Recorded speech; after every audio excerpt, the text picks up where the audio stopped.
যদি কখনো আপনার বাইক সাপের মতো এমন নাগিন ড্যান্স শুরু করে দেয় তাহলে বুঝে নেবেন এইবারই আপনি আপনার বাইকের সঙ্গেই পটলডাঙ্গায় পৌঁছাতে চলেছেন।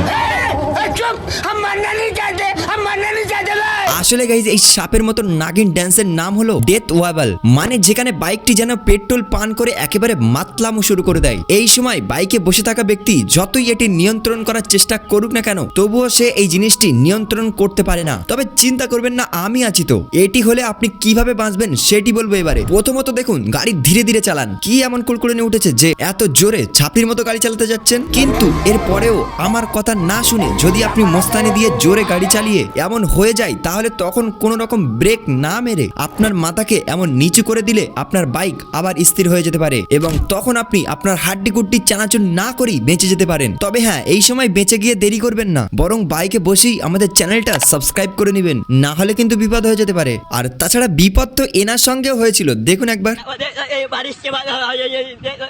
কি